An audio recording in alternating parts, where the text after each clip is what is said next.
পাচ্ছেন তাদের কারো মুখে হাসি নেই। জামাতের প্রায় সব নেতা, সেটা জামাতের সভাপতি ধরেন, সহসভাপতি ধরেন, যেগুলোকে তারা আমির বলেন, নায়েবে আমির বলেন, তাদের চেহারা ছবি দেখেন। জামাতের যিনি সেক্রেটারি জেনারেল মিয়া গোলাম পরোয়ার, তাকে দেখেন। জামাতের সেলিম উদ্দিন সাহেব আছেন, হামিদুর রহমান আজাদ আছেন, ডক্টর মাসুদ আছেন। তো তাদের চেহারা সুরতের বাইরে জামাতে গত 2 বছরে যে সমস্ত লোককে সামনে এনেছে, সেটা আমি নাম বললাম না, আপনারা জানেন যে এই মুখগুলো, চেহারাগুলো আমরা কখনো দেখিনি।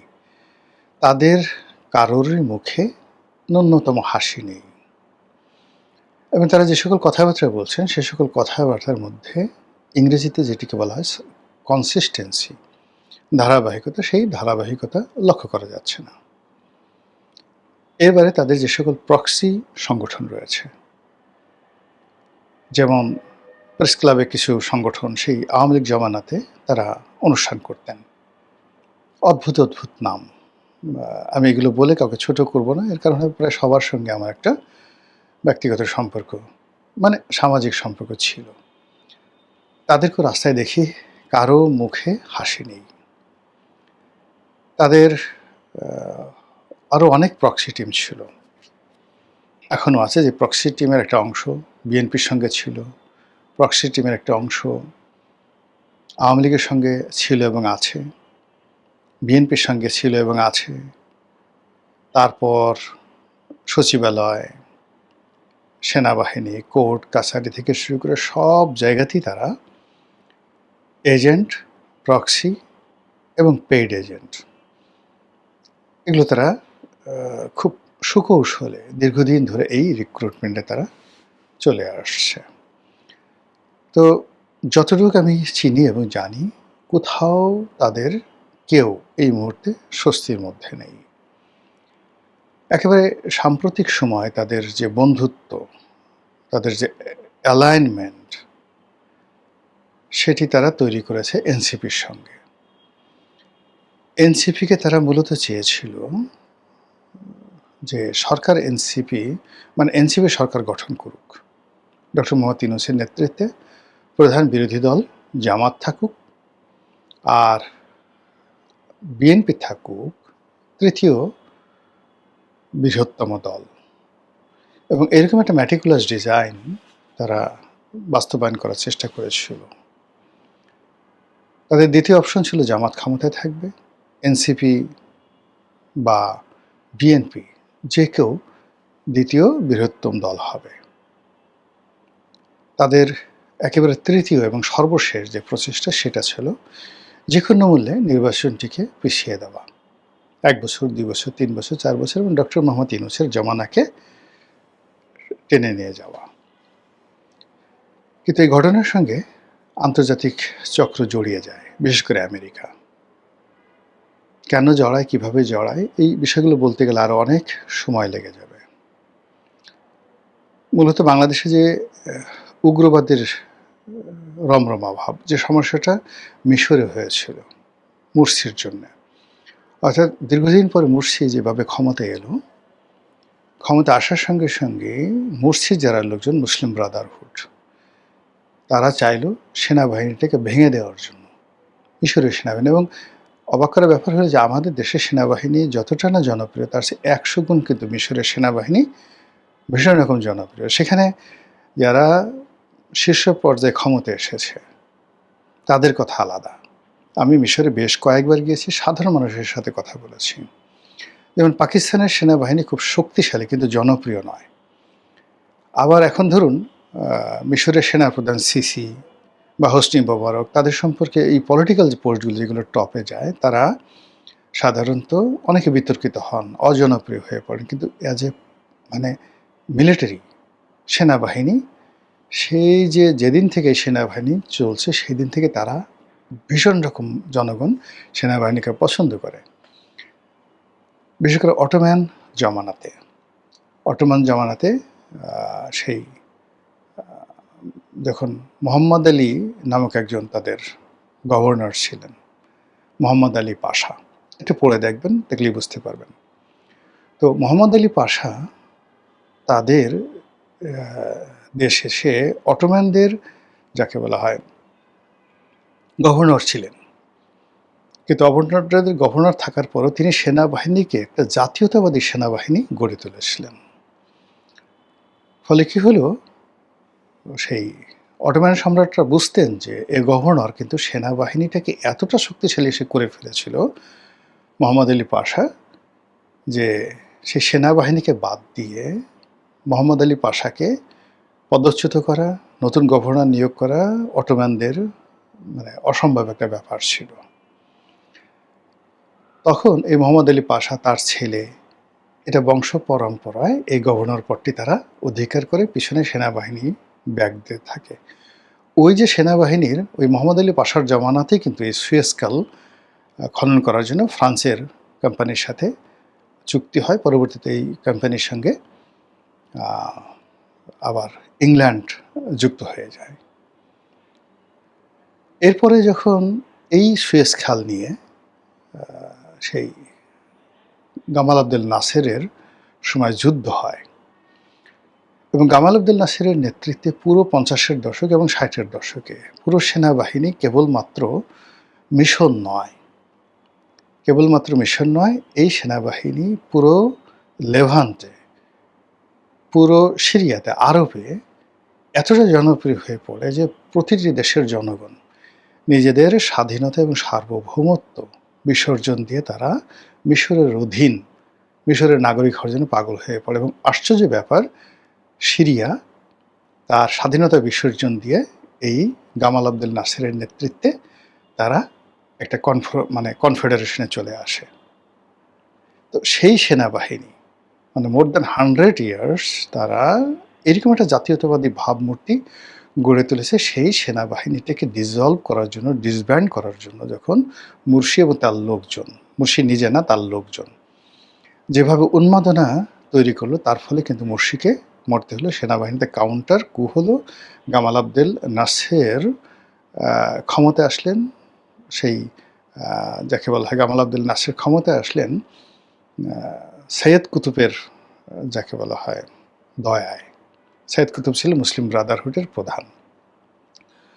কিন্তু ওই যে তাদের সেই তৎপরতা আগের থেকে, যেমন যেটা যে জিনিসটা তাদের মুরসির মধ্যে ছিল, সেনাবাহিনীকে ডিসব্যান্ড করার জন্য সৈয়দ কুতুব ঠিক সেম কাজটা করতে গিয়ে তখন গামাল আবদেল নাসের এবং সেনাবাহিনী সে সৈয়দ কুতুবকে ফাঁসিতে ঝুলিয়ে মৃত্যু দেয়। ঠিক সৈয়দ কুতুবের ক্ষেত্রে যে ঘটনা ঘটেছে, আরও প্রবলভাবে ঠিক সেম ঘটনাটা ঘটেছে হলো মুরসির ক্ষেত্রে। এবং তার মাধ্যমে এই যে আরব বসন্ত জলাঞ্জলি হলো, সিসি আবার নতুন করে ক্ষমতায় এলো। বাংলাদেশের ঠিক একই অবস্থা। বাংলাদেশে এই যে দেখেন, মানে জুলাই আগস্ট বিপ্লব হলো একটা বিরাট শক্তি, তারা পুলিশকে টানাবে, পুলিশকে মারবে এবং সেনাবাহিনী আক্রমণ করবে, ক্যান্টনমেন্ট উড়িয়ে দেবে, সেনাপ্রধানকে বাপমাত্রে গালাগালি করবে, থাপ্পড়াইয়া গালের পট্টি খুলে ফেলবে, দাঁত খুলে ফেলবে ইত্যাদি নানা রকম কথাবার্তা বলার ফলে কি হলো, বাংলাদেশের যে দক্ষিণপন্থী যে রাজনীতি, সেই রাজনীতির সম্পর্কে সেনাবাহিনীর মধ্যে একটা আতঙ্ক ছড়িয়ে পড়লো, বিরক্তি ছড়িয়ে পড়লো। আমি এই পর্যন্ত আগালাম, এরপরে আর আগালাম না। তো এই যে সেনাবাহিনীর সঙ্গে কূটনৈতিক চ্যানেলে, দ্য মিলিটারি চ্যানেলে, দুটো চ্যানেলে তাদের সঙ্গে পাকিস্তানের সম্পর্ক আছে, ভারতের সম্পর্ক আছে, আমেরিকারও সম্পর্ক আছে। তো সেই আমেরিকার যে সম্পর্কটি রয়েছে, সেই সম্পর্কটি এই সময়টাতে এমন একটা পর্যায়ে চলে আসে যারা একটা সময় এই দক্ষিণপন্থী রাজনীতিবিদদেরকে সামনে নিয়ে এসেছিল, অনেকটা লিবারেল হয়েছিল, তারা হঠাৎ করে 180 ডিগ্রি অ্যাঙ্গেলে উল্টে যায়, বিশেষ করে প্রথম আলো এবং ডেইলি স্টারে আগুন লাগানোর ঘটনার পর। তারপরে সব কিছু নাটকীয়ভাবে ঘটতে থাকে। নির্বাচন, সরকারের যে ক্ষমতা, তারেক রহমানের অভিষেক, ইউনূসের বিদায় ইত্যাদি ইত্যাদি নানা কিছু। তো রাজনৈতিক দল হিসেবে এনসিপি এবং জামাত যেখানে আছে, সেখানে তাদেরকে প্রথমে মূলা দেখানো হয়েছিল, কলা দেখানো হয়েছিল, প্রবোধ দেওয়া হয়েছিল পলিটিক্যালি। তো পলিটিক্যালি তাদেরকে দেওয়ার ফলে তারা মনে করেছিল, আচ্ছা ঠিক আছে, আমরা ক্ষমতা আসলাম না বা আমরা ক্ষমতা চলে আসবো, তাদেরকে নির্বাচনে আনা হয়েছিল আজকের যে অবস্থা তৈরি হয়েছিল এটা যদি তারা আগে বুঝতে পারতো তাহলে হয়তো নির্বাচনে তারা অংশগ্রহণ করতো না বা নির্বাচন বাধা দেওয়ার চেষ্টা করতো। এবং ওই সময়টাতে তারা যদি এই দুটো কাজের একটা কাজ করতো, নির্বাচন বাধা দেওয়ার চেষ্টা করতো এবং নির্বাচনে অংশগ্রহণ না করতো, তাহলে তারেক রহমান সাহেবের পক্ষে দেশে আসা সম্ভব ছিল না, ইলেকশন করা সম্ভব ছিল না। কিন্তু সামহাউ ডিপ্লোম্যাটিক চ্যানেলে সেটি ইউনূস সাহেবের মাধ্যমে হোক, আমেরিকার মাধ্যমে হোক, ইউর মাধ্যমে হোক, তাদেরকে যে ধোঁকা দেওয়া হয়েছে, তাদেরকে আশ্বাস দেওয়া হয়েছে, বিভিন্ন জিনিস এর ব্যাপারে তাদেরকে বলা হয়েছে, what ever maybe in details আমরা ওইভাবে তো বলা যাবে না, যে জিনিসটা হলো যে আন্দাজ করা যায় যেটি, তারা নির্বাচনে অংশগ্রহণ করেছে যাতে মানে আমরা আন্দাজ করতে পারি বাইরে থেকে যে তাদেরকে বলা হয়েছে নির্বাচন হবে, বিএনপি জ্যেষ্ঠাটা রাম ধরা খাবে, ডাজ নট ম্যাটার, তোমরাই ক্ষমতায় আসবে, ইট মে বি প্রথম। দ্বিতীয়ত তোমরা দ্বিতীয় হবে কিন্তু সরকারের একটা অংশ হবে এবং তোমাদের যে সকল এস্টাবলিশমেন্ট আছে গত 2 বছরে তোমরা যা কিছু করেছো এই সব কিছু অক্ষত থাকবে, ইত্যাদি ইত্যাদি নানা রকম 1 2 3 4 5। কিন্তু দেখা গেল নির্বাচনের ফল যেদিন ঘোষিত হলো সেই দিন থেকে যে জামাতের বিপর্যয়, সেই বিপর্যয় জ্যামিতিক হারে বেড়েই চলেছে এবং উপরে মাঝে মধ্যে ক্ষণে ক্ষণে জামাতের মানে শরীরে মলম দেওয়ার চেষ্টা করা হচ্ছে, জামাতকে পলিশ করার চেষ্টা করা হচ্ছে, তাদেরকে আশ্রয় প্রশ্রয় দেওয়ার চেষ্টা করা হচ্ছে, কিন্তু কেমন যেন মানে সেই এক ভদ্রকার একটা জিকির আছে না, ডিজে জিকির, যে মহব্বতের দিয়ে খালি সকাল বিকাল সামনে পিছনে টানাটানি করো। তো ওইরকম জামাতের সভাপতিও সংসদে বারবার বলেছেন যে আমাদেরকে সময় পেলে আপনারা কুচি কুচি করে কাটবেন, কুচি কুচি করবেন, আবার একটু পরে আপনি মহব্বতের বাণী ছড়াবেন, সেটা হয় না। প্রধানমন্ত্রীর সঙ্গে তাদের সাম্প্রতিক সময় দেখা হয়, কথা হয়, প্রধানমন্ত্রী নিজে তার দপ্তরে জামাতের সভাপতিকে ডাকছেন, কিন্তু প্রতিটি নির্বাচনী এলাকাতে যেখানে যেখানে জামাত প্রার্থী দিয়েছিল সেখানে এবং যেখানে যেখানে জামাত বিজয় হয়েছে সেখানে সব জায়গাতে জামাতের উপর স্থানীয় বিএনপির নেতাকর্মী তো আছে, তার সঙ্গে সঙ্গে আওয়ামী লীগের লোকজন যেভাবে উৎপত্তি আছে, ফলে বাংলাদেশের 3টি সংসদীয় আসন, 500টির উপরে বেশি উপজেলা, প্রত্যেকটি ইউনিয়ন ধীরে ধীরে ধীরে ধীরে জামাতের জন্য গহীন অরণ্যে পরিণত হচ্ছে, জামাতের জন্য এটি ভয়াবহ মৃত্যুকূপে পরিণত হচ্ছে।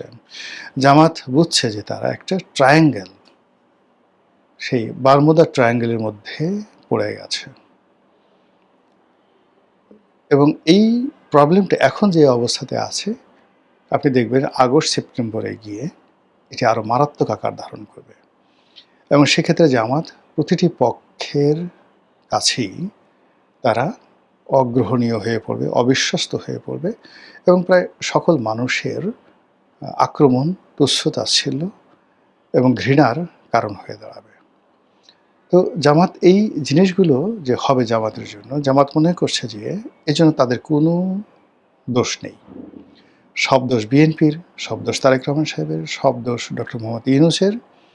তো কাজেই তারা একটা নতুন করে স্বপ্ন দেখছে, নতুন একটা আন্দোলন, নতুন একটা গণ অভ্যুত্থান, নতুন একটা পরিবেশ পরিস্থিতি তৈরি করে ক্ষমতায় যাওয়া, ক্ষমতার কাছাকাছি থাকা অথবা ক্ষমতার অংশীদার হওয়া, এই 3টির বিকল্পের বাইরে তারা কোনো কিছু চিন্তা করতে পারছে না। কিন্তু এখন যেভাবে তাদের রাজনৈতিক অবস্থা, অর্থনৈতিক অবস্থা, সামাজিক অবস্থা, শরীর স্বাস্থ্য, মন মানসিকতা সব মিলিয়ে যেগুলোকে মানে ক্রমশ নিম্নগামী হচ্ছে, ডেটোরিয়েট, কেবলই মাত্র এগুলোর অবদমিত হচ্ছে, ধ্বংসপ্রাপ্ত হচ্ছে, এভাবে যদি অব্যাহত থাকে তাহলে জামাতের অস্তিত্ব নিয়ে একটা সময় টান পড়বে।